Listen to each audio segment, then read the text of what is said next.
which basically shows what they've been saying about this until it really became serious and deaths started to mount up in the United States. This is what was produced by The Daily Show. This is one of those cases. I am getting the coronavirus, but maybe that's just me. It's a virus, like the flu. All the talk about coronavirus being so much more deadly doesn't reflect reality. This virus should be compared to the flu because at worst case scenario, it could be the flu. The far more deadly, more lethal threat right now is not the coronavirus. It's the ordinary old flu.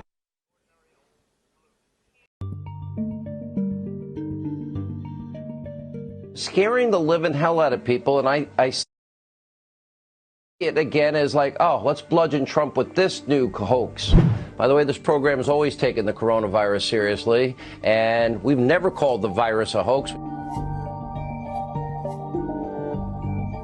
I feel like the more I learn about this, the less there is to worry about. I was about to say the same thing. Let me tell you something. This virus should be compared to the flu because at worst case scenario, it could be the flu. So all the talk about coronavirus being so much more deadly doesn't reflect reality. Without a vaccine, the flu would be far more deadly. This is yet another attempt to impeach the president. And sadly, it seems they care very little for any of the destruction they are leaving in their wake. We don't have immunity to this virus. It's a new virus. It's a pandemic strain of a virus we haven't seen before. You know, it's critical we know who has this. We must test for the virus in order to stop the spread of it. We are facing an incredibly contagious and dangerous virus that is moving across the world from one hotspot to another. We kind of laugh at it, but nothing to laugh at here. By the way, this program has always taken the coronavirus seriously, and we've never called the virus a hoax. It's like, oh, let's bludgeon Trump with this new hoax. I'm not afraid of the coronavirus, and no one else should be that afraid either. I am responsible for transmitting accurate messaging and information. Fox News was here on Sky. When Theresa May was in power, Rupert Murdoch tried to take over Sky fully, okay? That deal was put on hold. And I believe behind the scenes was because of Fox News, because shortly after it was put on hold, while they considered it, Fox News disappeared from the UK Sky channels. It disappeared, okay? It used to be 509 on Sky, I believe. CNN's 506. I think Sky was 509. Fox was 509. Now, they have, to date, 26,696. They've had the highest in the world one-day count. 2,500 people died in the last 24 hours. 2,500 people. That is why your leader or leaders matter. Now, due to the fake news, take a look at how the US are trying to help the ethnic community in the US to take this seriously. They had to resort to Dougie Fresh. Do you remember Dougie Fresh? From our generation, the younger ones today won't remember him. But this is what Dougie Fresh is doing for his fellow black citizens, just like what Magic Johnson also did a few days ago, the clip that I showed you. Take a look at this.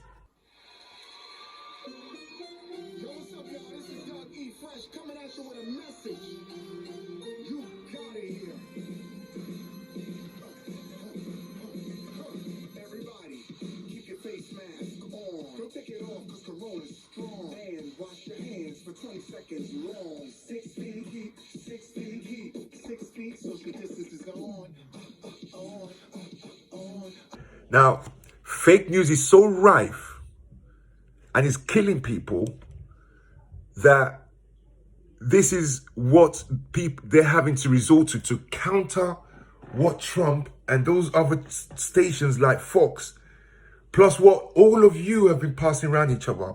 Please, my people, when you get fake news or you get news you can't verify, kill it dead at your phone.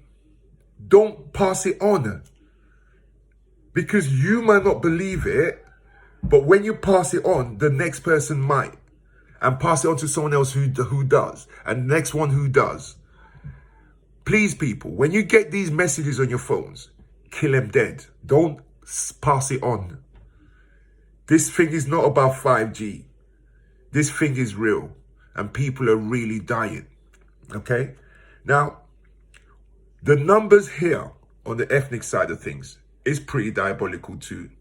Again, I'm searching and searching for statistics to give you proper numbers. All I can tell you right now is that 1 in 3 in the UK, 1 in 3 deaths in the UK is someone who's from the ethnic minorities. And you know, as an ethnic minority in total, if you take all of the ethnic minorities in total, the blacks, the Asians, the Chinese, the mixed, we're nowhere near 1/3 of the population. We're nowhere near that. We shouldn't be dying at that rate, guys. And my true belief is that fake news is killing over here big time. I'm having conversations with people all the time that still in the back of them, you know, it's got so deep in the psyche that they literally don't even know that they are saying it sometimes, right? When something gets in your psyche, that means it's become true. That means you're living it. And it's really sad to see my fellow my fellow people dying from it. To date, I told you about my sister-in-law.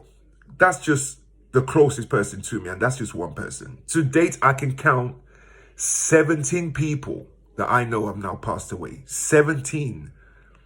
Some of them I don't know the person who passed away personally, but I know a relative of theirs or somebody related to them. 17 I can count to date.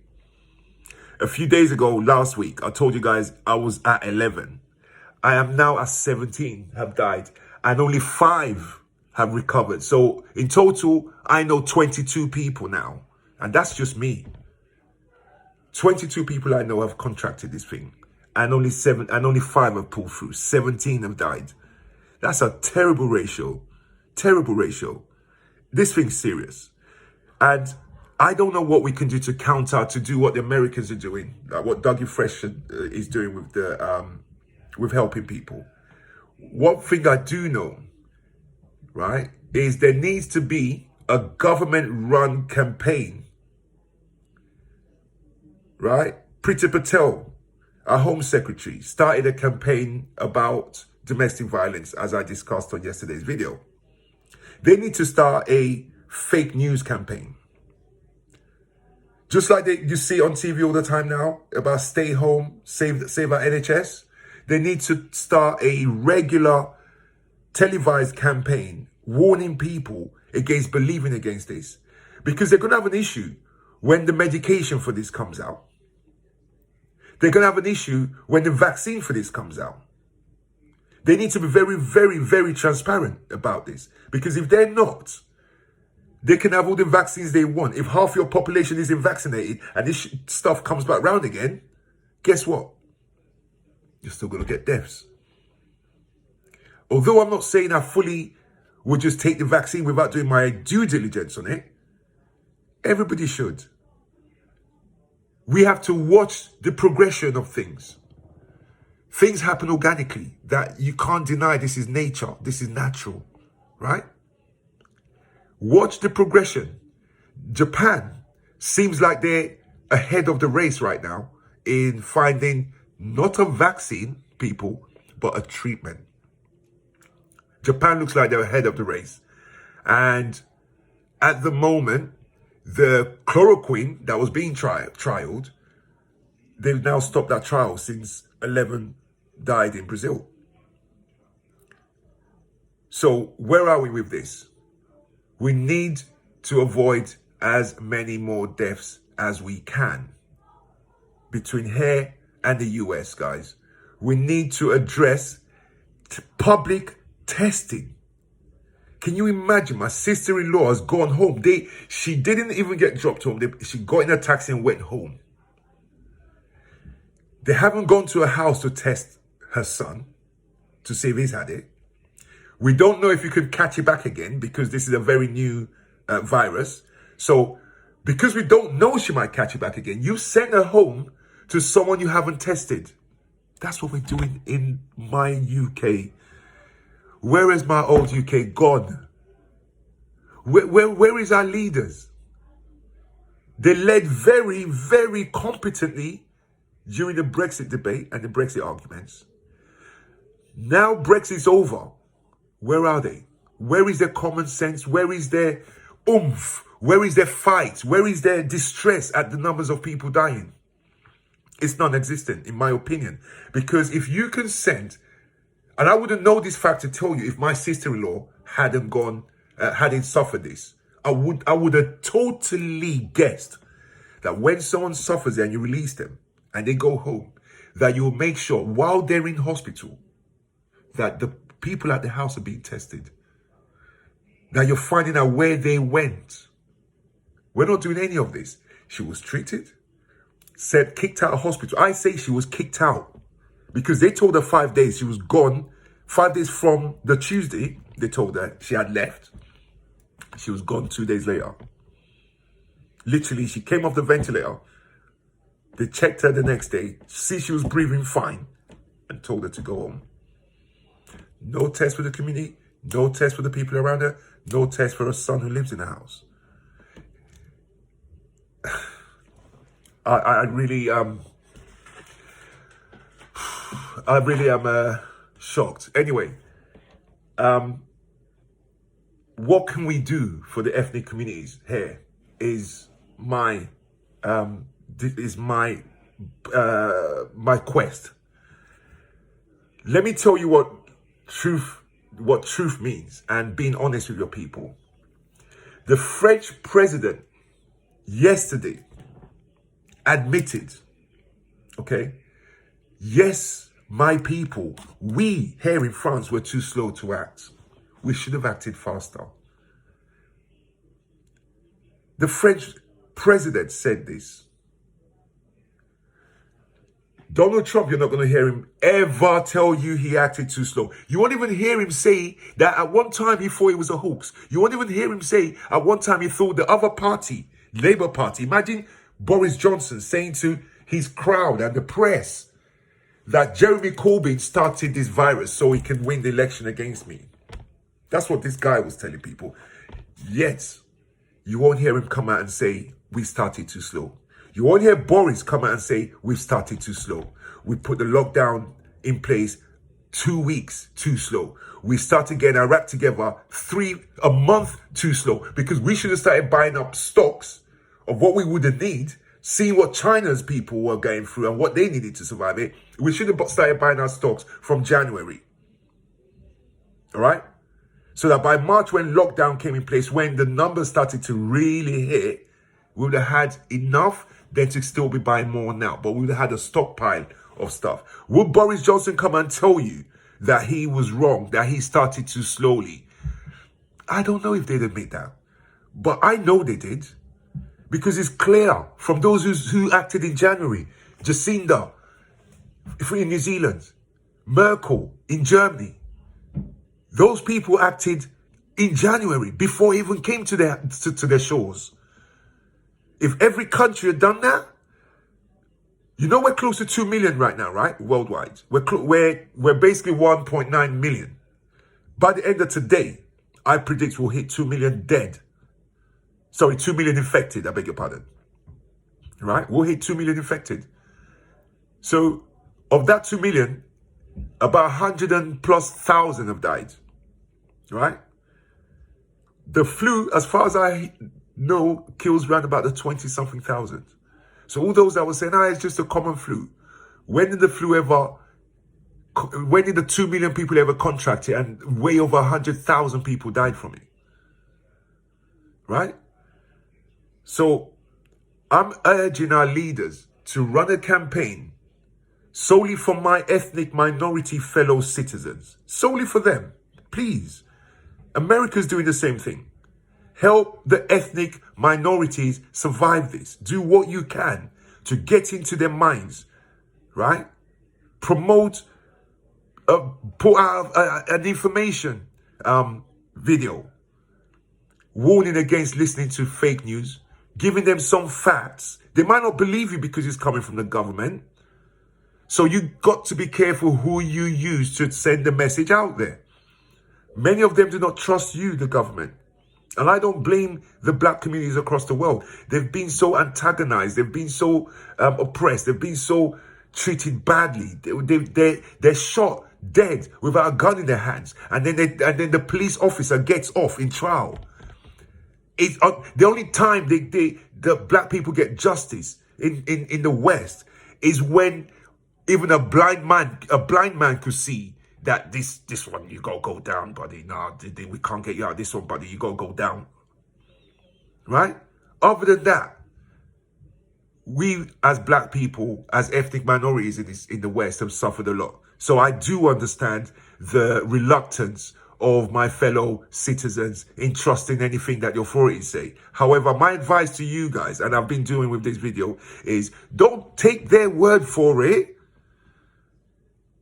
I'm not taking their word for it that there's only 12,868 people dead.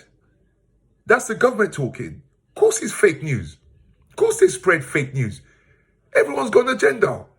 They don't want to be labeled the epicenter, even though they were quick and happy to label other countries as being the epicenter. Now we're the epicenter in Europe.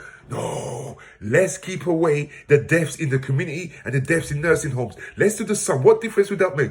Okay, so we can keep our numbers down by 52%. Great.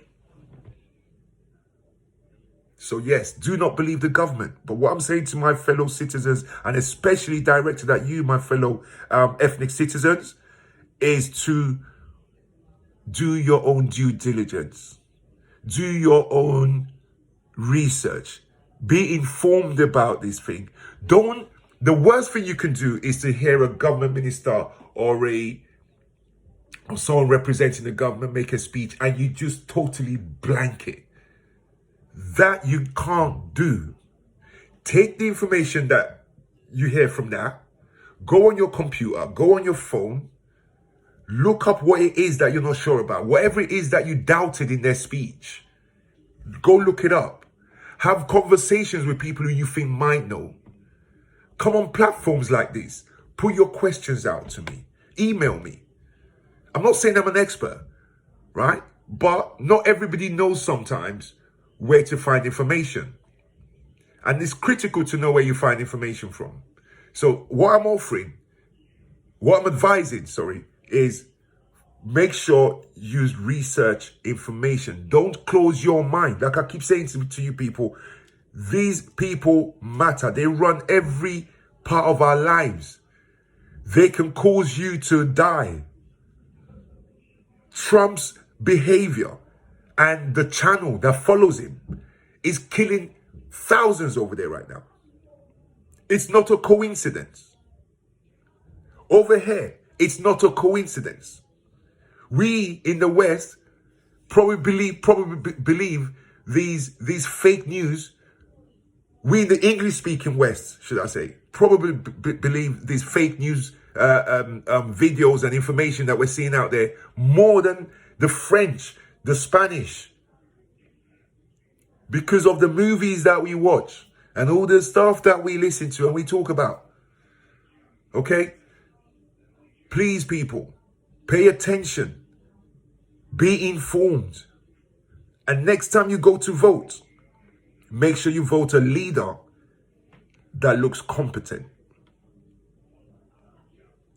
Now, I want to finish by discussing or bringing the point, a last issue of what Trump has done in the last 24 hours. Right. Now that he's not been able to bat away because now the noise is way too loud, so he can't bat away the fact that he didn't take it seriously. He can't bat away the fact that he's tried to blame the Obama regime. So then the video of Obama warning and getting everyone ready in 2014 came out. So he can't blame the last president. When you've been in power for nearly 4 years in November, You're still blaming someone who was in power 4 years ago. So that got battered away by loads of press. So now he's blaming the WHO, right? The World Health Organization, the WHO. Now, if you watch one of my videos, I told you that Bill Gates, what Bill Gates is spending his money doing is what the WHO should really be doing. That's what they're on this planet to do. And that's what all these countries, if you remember that video, I told you that all these countries put money, including the African countries. And yet when something breaks out in Africa, the WHO does not rush down there and fund stuff. It's still got to be the Red Cross, what's the other one? There's the Red Crescents, which is the Muslim version or the Islamic version of the Red Cross. Then all these charity people go down there. Where is the WHO's army? So for once, I agree with a little part of what Trump did yesterday. So basically what he did yesterday, because he couldn't blame nobody more, and you know how he's such a baby, it has to be someone else's fault. He's now decided to blame WHO and say, well, the reason I'm going to stop putting money, I'm going to suspend my donations to them, right? I'm going to suspend donating money to them. So from now on, I'm cutting them out. The reason I'm cutting them out is because they are praising China when China was to blame for this crisis. As soon as he made that statement, right? As soon as he made that statement, the press brought out an email that he sent on January 24th, praising China. Surprise, surprise. Look at this.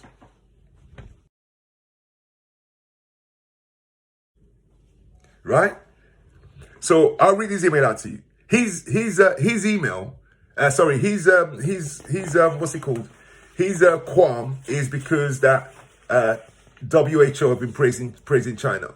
Now, this is his. China has been working very hard to contain the coronavirus. The United States greatly appreciates this and supports the transparency.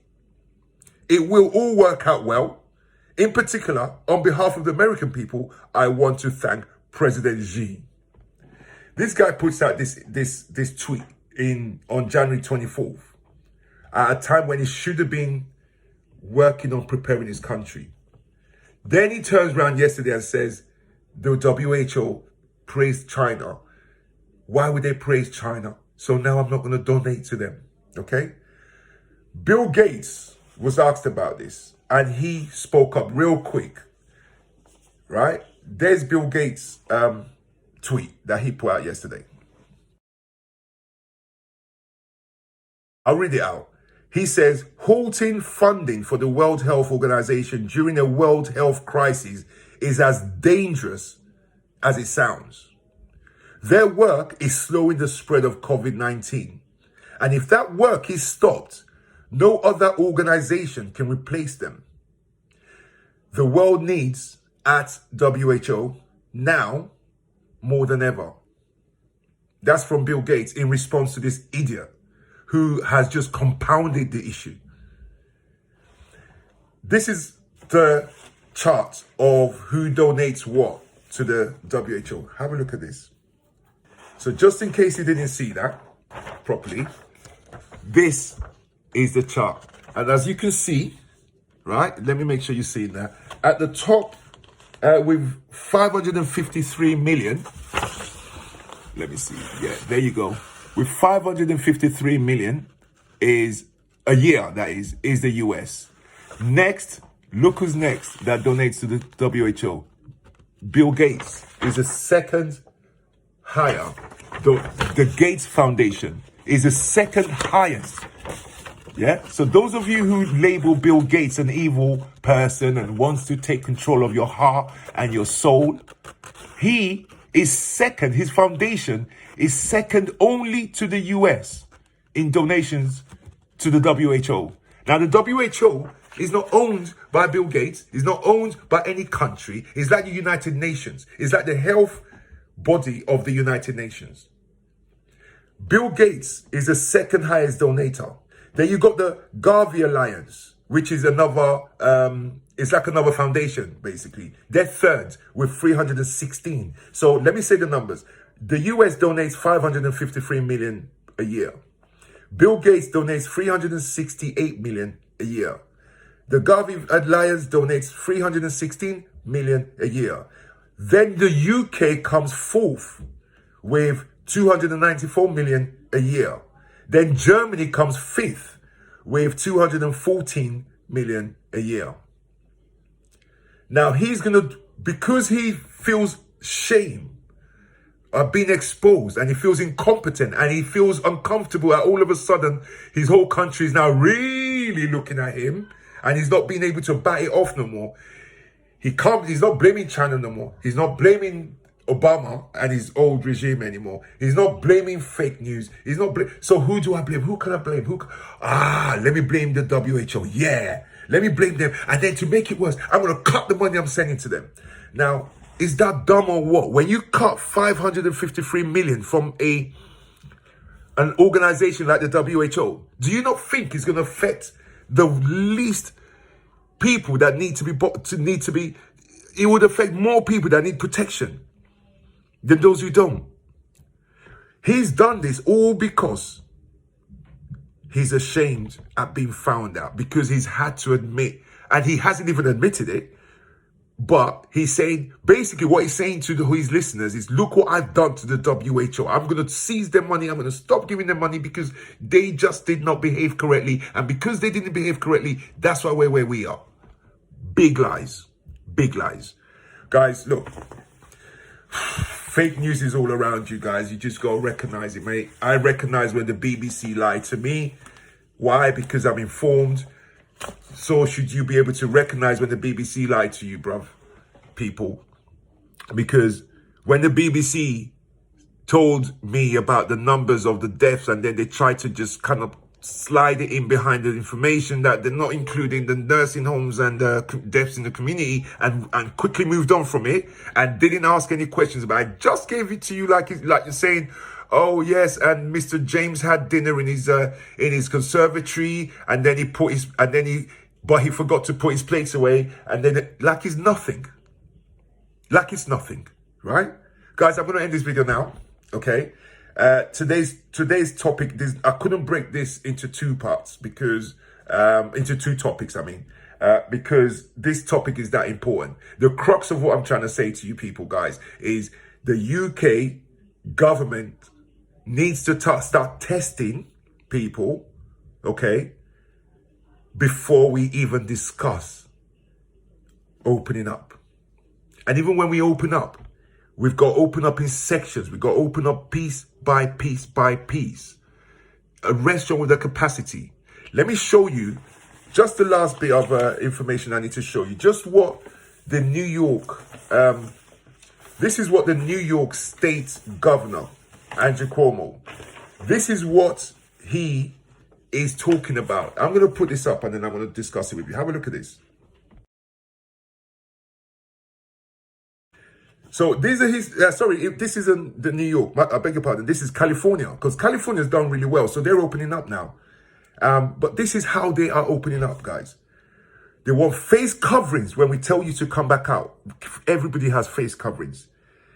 We want temperature checks in public. So they're going to have public places temperature checking people at random. I saw when China, this first hit China, they were everywhere taking people's temperature. Bus stations, bus stops, shopping malls, airports.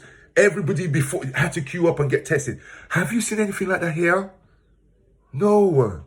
No, we haven't, Boris Johnson. Come on, man. For God's sakes. Right? They go further to say there will be fewer tables at restaurants. And I heard the speech when he said, if your capacity is like 60, they want you to open up with 20. So that the people are spaced out. You got 20 in there, you're full to capacity. So you got space. And then 6 months down the road, as we get better and things are looking better, you open up to 2/3 of your capacity. Then the full capacity after another 6 months, right? So fewer tables at restaurants. Waiters in masks and gloves. Disposable menus, right? So not menus people keep. Doesn't that just make sense? Oh my God, doesn't that make sense? I wouldn't have thought of that. But that is so brilliant. Disposable menus. For now, people, let's get rid of menus that someone else will touch afterwards. What menu you touch gets thrown away. Brilliant. Staggered student arrivals. Yeah? So a set of students in first. Maybe they go home. I heard basically, I heard about what they advise to large companies. It goes, all companies will open up in different ways. So if you're a small company with about 20 staff, so you might want to keep 10 on furlough still, while 10 carry out the work. Rotate them like that. That's the plan they're making in America. Those who have got sense. Those who never just went to Brexit University, right? Reconfigured classroom. Reconfigure the classroom. Have a look at the classroom. Reconfigure it. How can we make these to keep the distance between our students and pupils, right? Then the last thing on there, still no large gatherings. So your weddings, your parties and stuff like that are still not to be held yet. That's the plan for California. And they've been testing, right? More than the US government's 1% I showed you earlier. So people, listen, let me tell you something. Let's keep a watchful eye on what our government's doing. We voted them in. I didn't, but you guys, a lot of people voted them in. So I say we, as in a collective, as a country, we voted them in. So, but voting them in is not the end of the job, guys. Voting them in is only the start of the job. We've got to make sure that they save lives. We've got to make sure that they make the right decisions. And the only way we can do that is by people making them know they're not happy with the decisions going on. Do not let them unlock us until there is testing everywhere, until every citizen can go somewhere close by, close enough to them to get tested. All right? So guys, it's time for me to go. Have a fantastic day. Enjoy the video. And at the end of this, I'm going to repeat the same clip or the same poster that I put up at the beginning of yesterday's program, the one that said nothing should go back to normal. So that's how I'm going to put that up at the end of this.